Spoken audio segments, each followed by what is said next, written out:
What is happening, everybody? Welcome to the Ring the Bell Philly Show. I am Christy, Francesca, Jason, and Johnny are here with you guys as always. So all I have to say is, Phillies fans, what do you want to talk about?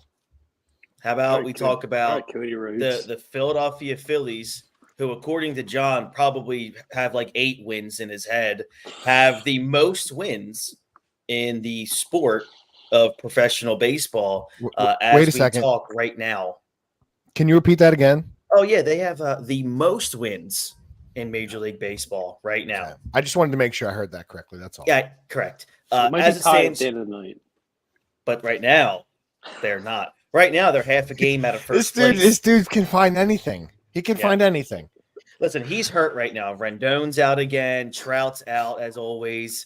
John is very hurt. We just right beat now. his team. We dominated beat them. his team. All right. I called for a sweep, dude. I'm disappointed in that one. I wasn't happy that the way it happened is what bothered me. Listen, I don't really, the next I don't night, really care. I don't. you know, really you care gave because one, you lost one. So if you think about it, you're winning series, and it doesn't matter what team it is. You could be the worst team, whoever it is. If it's still who was it? Marlins forever. I mean, the White Sox maybe. It doesn't matter who you are. It's hard to sweep a team in baseball no matter what. Yeah. So it's it doesn't matter.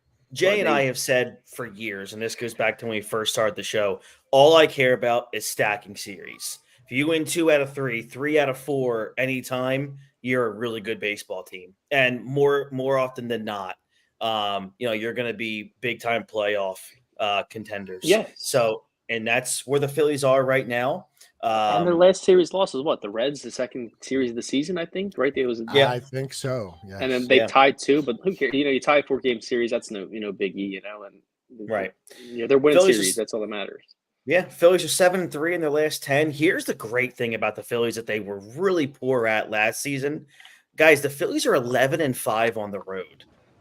Last year, they were I think they were 1 game over 500 on the road, where this year I feel like they're more comfortable away from Citizens Bank Park. I mean, look, they're 10-6 at home, but like I said, they have had some really good games on the road.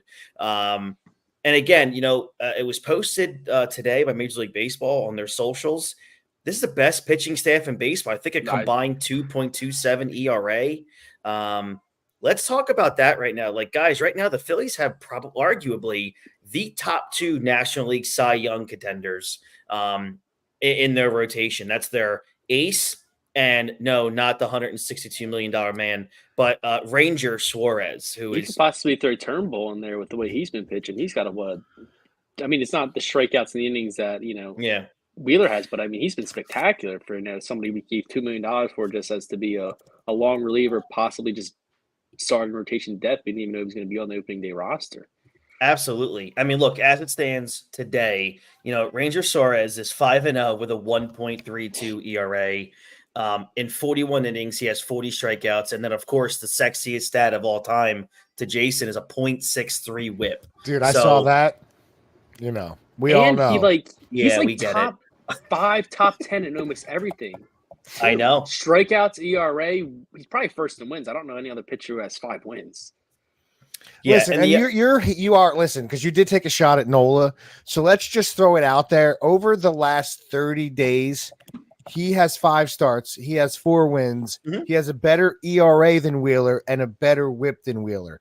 And he has just as many innings pitched. So outside of his early starts against, early in the season, he's been pretty dominant. He only had that one bad start. The Atlanta start. Oh yeah, no. He's had let's not take our shots at Nola, buddy. Here's the 2 things that one thing I'm thrilled with Nola is if you look at his innings pitched, 8, 7 1/3, 6, and then 5 2/3 way back against Washington. Oh, okay.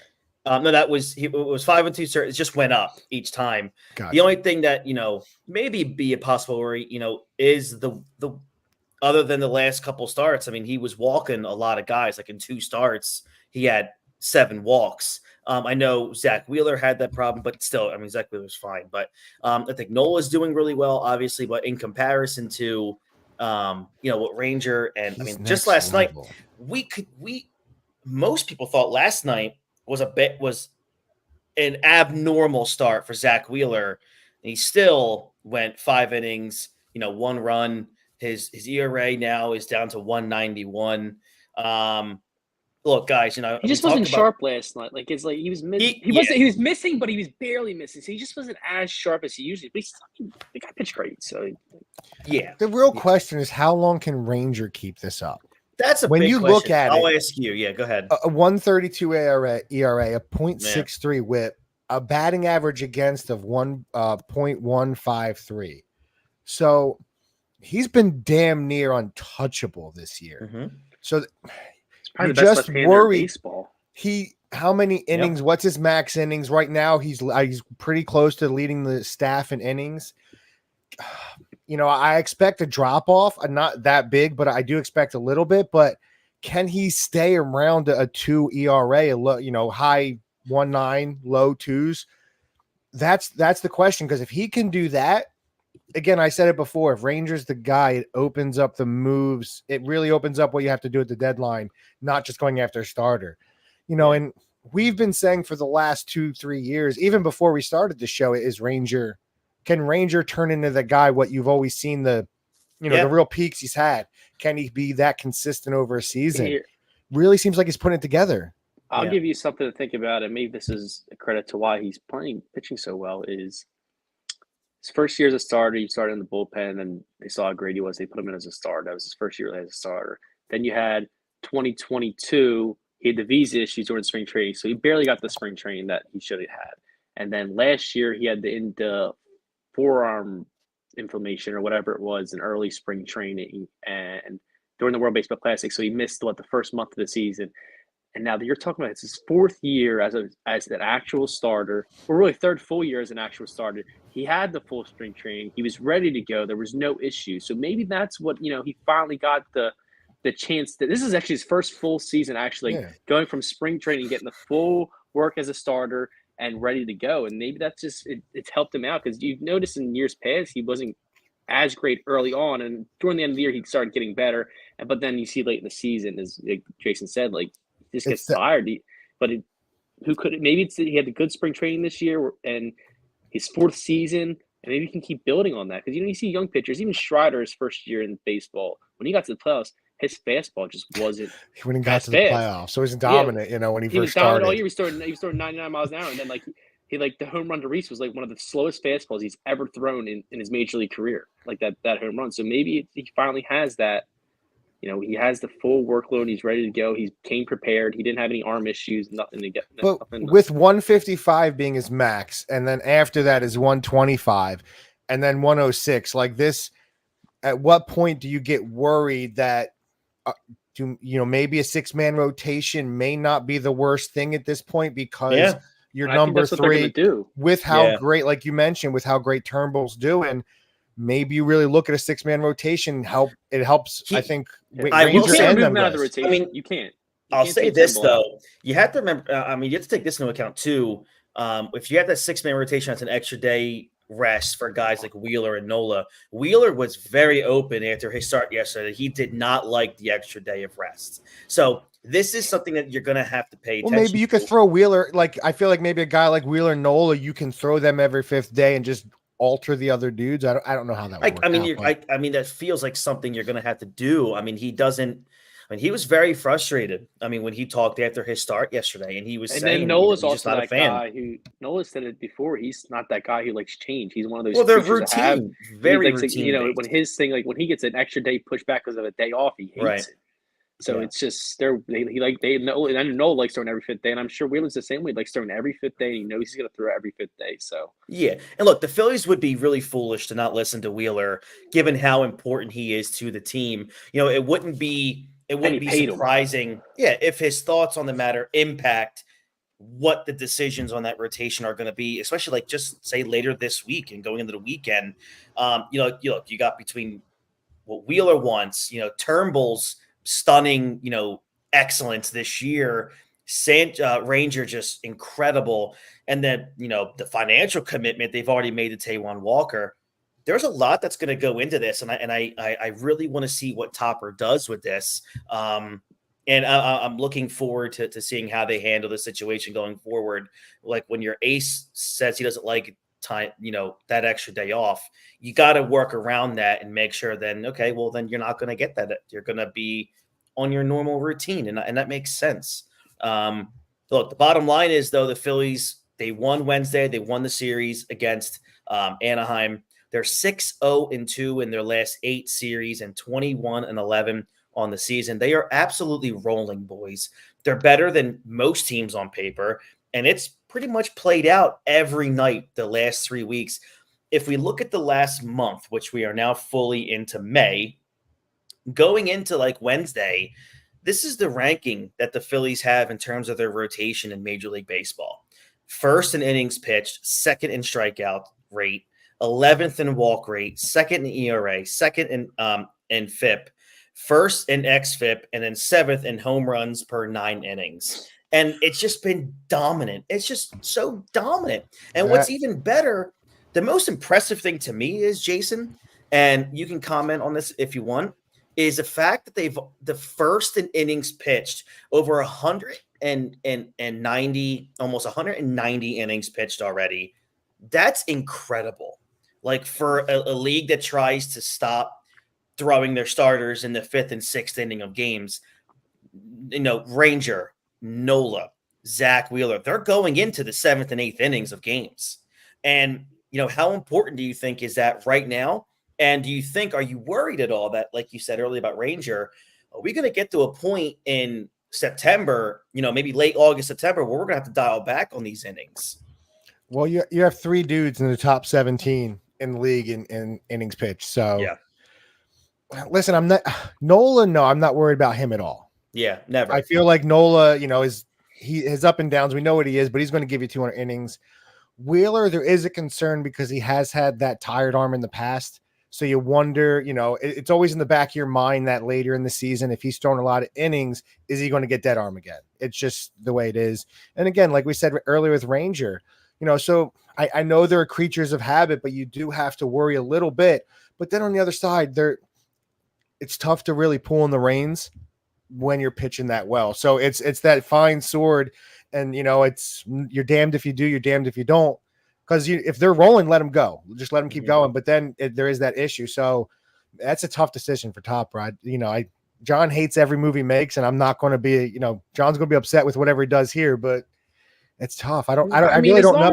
As long as he keeps Turnbull in there, I'm not going to have an issue because you can't take that guy out of the rotation at this point. If he starts shitting the bed and not playing well, all right, I completely understand that. Like why you would go to Walker. He's a veteran. He's been there. He's done it longer. He's been there more. But you just can't at this point. I'm not really concerned much about the Wheeler dead arm because he seems in the past to pitch through it, and then it seems to be like a thing for a couple weeks, and he's perfect, and he's perfectly fine. And in the playoffs, he's been absolutely spectacular. Yeah, so for sure. I'm not really concerned about the dead arm because you've heard it every year, pretty much. He's been here, and then we got to the playoffs, and he's fine. So I'm not worried about him. Ranger, I am concerned with just because he hasn't had the 200 inning load, let alone 175 innings, which he's probably going to get. And maybe even more. So that's a little bit of concerning. But the one thing I love about them going deep into games, and I think this is what really actually hurt them last year in the playoffs, is the bullpen is going to be fresher. They were using what is 38 years old. Kimber was 70 innings. I mean, that guy has a lot of innings on his arm at that point. You're using him that much, and he kind of just fell apart in the playoffs. And right now, he looks great again this year, the regular season. But if you're going to overuse them and you overuse these bullpen guys, they're going to be dead at the end of the season because they're not used to it as much. Yeah. Another great thing, what's really benefited the Phillies, in my opinion, and this is unlike how baseball is and what they're basically out there teaching and promoting is, build up your bullpens as strong as possible because they're just as important as your rotation. The Phillies bullpen has thrown the fewest innings in baseball, because of how good the rotation is. They've thrown just about 91 innings. And it seems to be, a strength right now, except for Sir Anthony Dominguez, which we'll get to in a second. It all makes for more rested and a very ready bullpen later on in the season, which after a month like April is what the team probably didn't expect to have with the way that rotation was built. So I'm going to go to you guys and ask you a little quick question here. Outside of, Alvarado, who's been damn near perfect, I said this last season, and I'm going to say it again. I think Sir Anthony is completely cooked. I think he has regressed more than any single player on the entire team, outside of obviously probably Nick Castellanos, but he stinks. But we'll get to that in a second as well. I think Dominguez is completely toast. And I don't know what you guys think, but I just don't. When he comes into the game, I'm just like, oh no, like what could possibly happen now? And I don't feel that way about any other pitcher on the entire staff or on the entire bullpen. He's the only guy that I worry about. What says you? I agree. I mean, there's nothing to say. He doesn't know where the ball's going half the time. Yeah. He's walking. It's like Alvarado before he got sent down. Yeah, I was about to say. It's Ricky like Vitalicos, Jason. It's like Sir Anthony is like your new Alvarado. Yeah, it's like when Ricky Vitalicos said it. I don't know if it was I think it was last week sometime. He says, or they asked him like, would he benefit for giving him that Alvarado treatment? Send him down, let him work in those pitches, let him get confident. Because it seemed to really help Alvarado. And you get set down after being on a major league roster for the past 4 or 5 years, whatever it's been. I mean, you get sent down because you're pitching so poorly. That sometimes likes a fire under it. You're like, I don't want to ever get sent back down again. And I think that's what happened with Alvarado. He was able to gain some confidence down in AAA. He might have to get that treatment, but then again, who you gonna bring up? What a Pinito, whatever his name is again. You're gonna bring up Nick Nelson. Listen, Brogdon. right now I feel like some of those guys might be better. You're right. You can bring up anyone. But I mean, other than that, I mean, there's really nobody. I was concerned yesterday with Soto going in that situation. Just because it felt like a Hoffman situation with all it was 5 righties he faced, and like why is there a lefty going in to face 5 straight righties or 4 straight righties, whatever it was. It was just a weird situation. He got the job done. It's made it scary, but he sometimes is a guy like you could be like the old Alvarado where you just like he's just one of those situations where like if you're going to use Alvarado in the 8th inning, Hoffman has to be the 9th inning guy, or if Kirk Ring's there, you throw him out there, you let him get a shot, at that point. But other than that, I mean, I'm not concerned about really anybody besides him in the bullpen at this point. I agree. The thing that stinks is I never thought that, 2 years ago, I didn't think I'd be okay with Alvarado and Sir Anthony. So I was going to even say that, like, I didn't hear that, John, but I was going to say that I really think maybe something like that could benefit him because, 2 years ago, this guy looked like he was your future closer. Like he looked absolutely. like he had the stuff and I feel like it was like mid last season. He really lost it. It started getting very erratic. It just didn't know. And it's tough, especially when you expected so much from him. But I'm okay because I feel like Strom's doing a very good job. I like Kirk Ring. What I've seen from him, I think Hoffman is incredible, amazing. So Soto, I'm not as big on. I didn't think he was that great in Detroit, but he can get the job done. But I feel like you could probably do Hoffman or Kirk. Like I feel like Hoffman, Kirk Ring, and Alvarado are probably your late inning guys at this point. For sure, I agree. All right, so let's move over to the offensive side because it's wild. You're 21 and 11 here. The pitching is like pretty much the only thing you don't have to worry about. There are some concerns, I think, still on that offense. Some players hit incredibly well in April. Alec Boehm being the tribal chief of that one. He hit so well that he's could win. Obviously he could be the player of the month for the National League. It's going to be him and Ozuna. That would. I know. So you got Schwarber. He hasn't hit as poorly as he's normally done in April, but he's still. Hey, the way he's going right now, the way he was in April. I mean, I think the past couple of Aprils he was hitting like $150. I mean, past 2 Aprils. I mean, he might be right with Jason with his prediction. Like he might have a 230, maybe possibly even 250 once. God. I mean, he's going to get MVP votes if he hits 250. I mean, I'm usually the guy who if he hits 250, he might hit 60 bombs. I'll tell you that. Well, I'm usually the guy who rips him apart. Like I have no bad things to say about him because he's exceeded my expectations for the month of April. Like I did not. I expect it's. That's and you want to, and Jason's sometimes the same way. You want to rip him sometimes, but you can't because he's outperforming what he normally does. He really is. When June, and usually when June comes around, that's when he has that great month where he'll hit like 280 and he'll hit like 12 bombs. And he's unbelievable. So if it continues to go that way, I mean, Schwarber's in for a really good season. I can't say a bad thing, and I guess I would have loved to see like him kind of suck in April too, so I could say that's not the reason why they're winning because Kyle Schwarber's lead off. They're winning baseball. Of course, Jay. There it is, Jay. It's like he wants him to do bad. It really to say does. Something. Well, at least we all know though. It's. Hey, look, I'm blind. He's open about it. He is coming up at 9 p.m. on Sports Radio. The whole Citizens Bank Park's on fire. But no. And then you look at other players around. Brandon Marsh proved that he should be in the lineup every single day. We have yet to have a standing ovation for Trey Turner because he's hitting 330. He's just been spectacular. No worries whatsoever with him. But, there is some real worries, I think, that we have to talk about some couple other dudes. Is JT going to start hitting a little bit more? Or is this a decline it's here? Like, are we witnessing the offensive decline of JT? We've already seen part of it defensively, but sometimes when catchers kind of lose it a little bit defensively, they can make up for it with their bat. He's just waiting for you to finish your set. He look at that face. That's the face of a guy that wants to rip him. It's really not. It's like you look at him and you look at his numbers. He is hitting tremendously when there's nobody on base. I think he's hitting like 310. In that he's hit above 300 with nobody on base. It's when there's people on base right now that it's like. And what's going on there? Is it like maybe he's just not fit for the 4 or 5 hole? Because you've seen him in the 6 hole. He's unbelievable in the season. Very good in the 6 hole. His whole career in the 6 year. So is it a situation where he's just not one of those players? He needs to be in the 6 hole and he's going to be spectacular. Maybe that's a thing. But other than that, I mean, you're right. And Jason says it's April. Let's see how it goes. And like Jason's like, let's wait to see. And I know that's the same thing with a lot of the offense. Like we're expecting a 20 home run. 60 to 80 RBIs out of him, and he's going to hit 250 to 270. That's what we're expecting. If you're the Phillies, why is Brandon Marsh not hitting 5th? I don't know.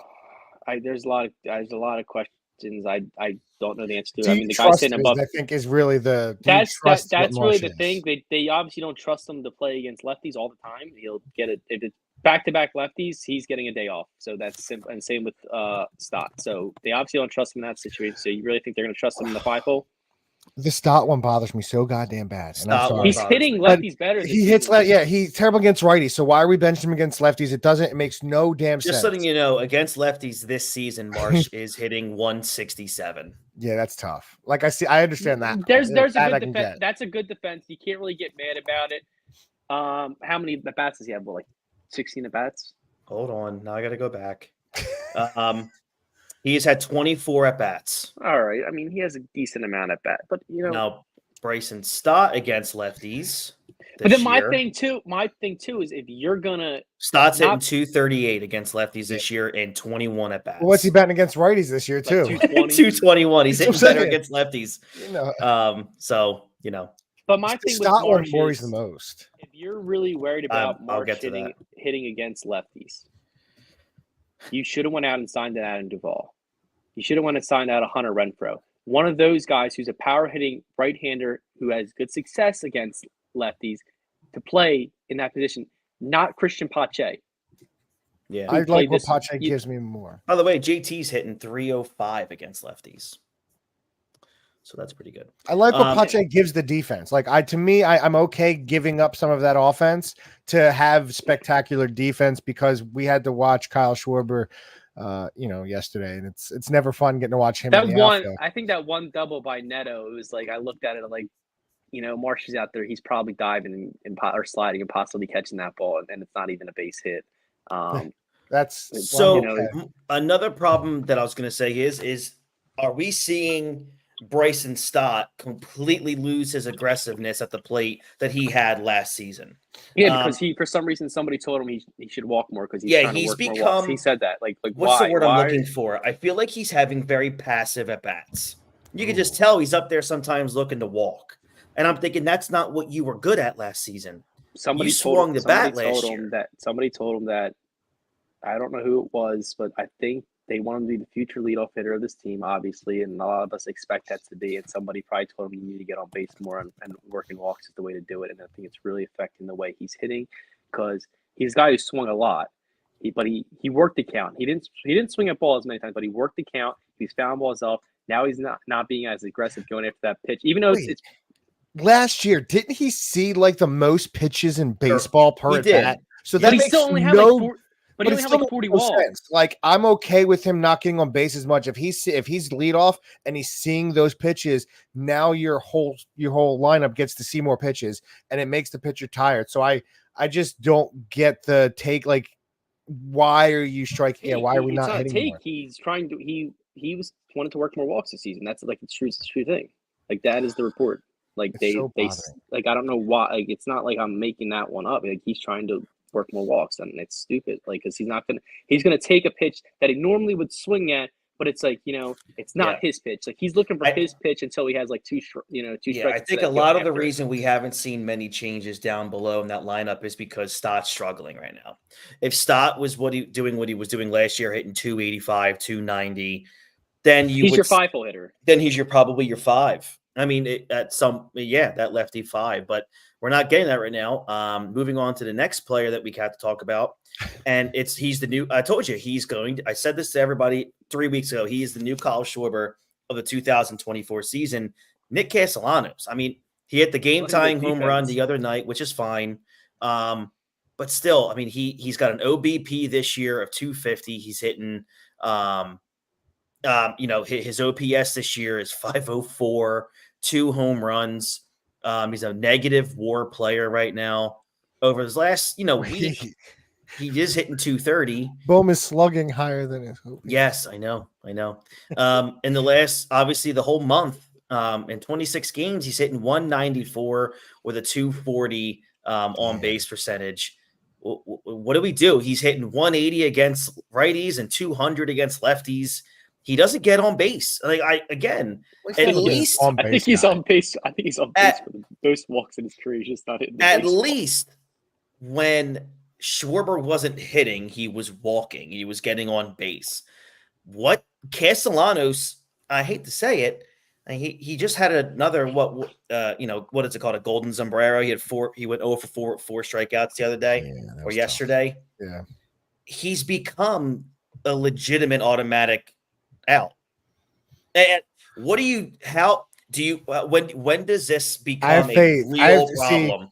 I'm okay with it. Like, I'm not okay with it, but I'm okay with letting him ride it out. Okay. Listen, I'm a guy that I wanted Rojas. Everybody, both you guys are bench Rojas. He needs to be out, especially John. Bench for 2 days for a hard reset. But it worked out perfect. But 2 days, like Castellanos is a professional at this point. I know at the end of the season, now he's not going to give me 275. He's probably going to give me 265, 250, somewhere around there. But where he's at right now, he's at what's he at 190 or something? Like, he's not that low, but he's hitting really bad. He's at 186 for the season. Yep. So if he finishes 250, 260, he's hitting really well for the rest of the season. So I really think there's going to be a game. There's going to be something where it clicks and he gets hot. And then we're all going to be like, okay, that's the guy we saw, or they're going to give him a standing ovation. He's going to get hot, but it has to happen earlier than July. Where is number in April for his career? Really? Well, not this bad. This is the worst he's ever been. I said it a couple months. I said it about a week ago. It's the worst April he's had, like, by far. But the other issue, Jay, he had 29 home runs and 100 RBIs last year. You're not getting that at all, even close this year. No, I think 9 RBIs in 32 games. But Bohm is really taking over. And I think Turner's probably going to have close to 100 RBI season rather than an 80 RBI season that he had a year ago, because he's hitting so well. Yeah, so I think the other guys hitting or making up. But I do believe he's going to get hot and Marsh have those months. Marsh has 6 home runs this month. Like, he might make that. I don't think Turner's going to be getting 100 RBIs. He has 9. I mean, he's really. I figured he would have more. No, he has 9. Get on base. He has 9. Yeah, like he leads the league in at bats, and he has 9 RBIs. You know what I noticed?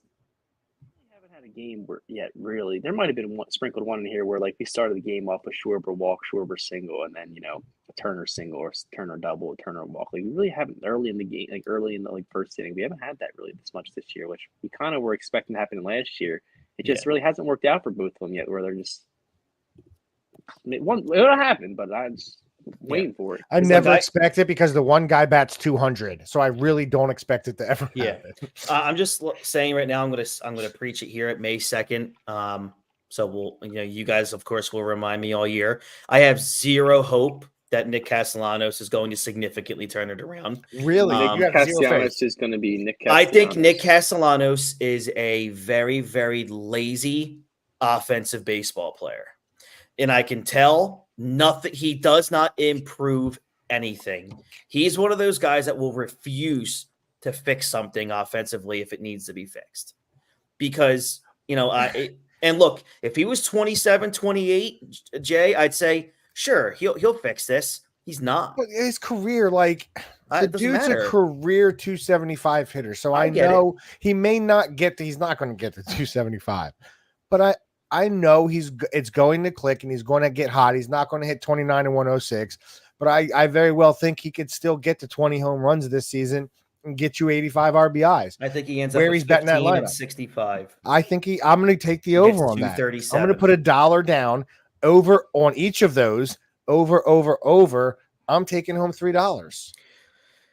I really can't panic. I can't panic until at least June. You can panic more than anybody I know. Yeah, you panic. What are you talking about? Well, first off, you want JT? JT's a different situation. He's not good for a career with runners in scoring position. He's just not good in those situations. That's the truth. I showed you the number. That's the God-honest truth. But he's not good there. He's not batting fourth anymore, so we don't have to worry about it. Yes. And he can't hit 6 yet. He has to hit there because the other two, Arch, obviously, they don't trust him. So, and then Stott stinks right now. So the other issue, and the last guy we'll talk about again is Bryce. Everyone keeps telling me to calm down. We're now into May, and he's still not hitting. In his last, over week, he's hitting 208. The good thing is he's walking. He has 19 walks this year. He's over the last 2 weeks, he's got a 435 on base percentage. The thing is, though, the home runs, the RBIs, they're just not there. He's got 18 RBIs, 6 home runs. He's hitting 233 with an OPS of 806. I'm hoping we're going to now with May here, he's going to start really kicking it into gear because you're going to need that. I mean, Bohm can't be the only guy driving in runs. He just can't. It's because you don't know how long it's going to last with Alec Bohm. I mean, he's the hottest player in the world right now. He's got a 15-game hitting streak. He with runners in scoring position, he's an automatic RBI right now. He's currently hitting with runners in scoring position, unlike JT. His slash line is 455, 525, 758. I mean, that's. Can we read the Barry Bonds stat? Because that's hysterical. Yes, I have to find it. I have to find what that was posted up. Like he's Barry Bonds in the last 3 weeks, like in terms of production. It's just except Bonds did it for like 10 years. Ridiculous. Yeah, I know. But right now, as it stands, Bohm's hitting 362, a 432 on base, 586 slugging with 12 doubles and 4 home runs. His batting average is second among qualified hitters. His on base percentage is third. Slugging percentage is seventh. He trails only Shohei Ohtani for the most doubles in the majors. It's incredible what we're seeing right now with Alec Bohm. And Jay, we talked about it 2 years ago. We saw a little bit of it last year. I don't expect him to be a 355 hitter, but we saw and we were told for so long that this kid can flat out hit, and we're seeing it now. Everything he sees, he's almost hitting. He's finally coming to that age, 27 years old. Unless you're like a Bryce Harper, Mike Trout, Juan Soto, these generational Acuna, generational type players. I mean, even Julio Rodriguez. Yeah, they say your prime is between 27 to 34. And that's where he is. So I think he's finally starting to figure that out. I mean, I agree. He's on pace to have an unbelievable season. An MVP season. Yeah. That's what he's on pace for. I mean, I'd like to see the power, but listen, I'm okay. Even if he gets down to 320, like I'm not like you can't be mad. Like if he hits over 300 this season, he drives in 120 runs, and he hits I think he will 15 to 20 home runs. Like who cares how many? That's what he's going to do. Oh, honestly, to be honest with you, if he hits 15 home runs, one, I don't care about home runs. Two, if he hits 45 doubles, who the hell cares? Yeah. Well, I'd still like 20 home runs, 40 doubles, 120 RBIs.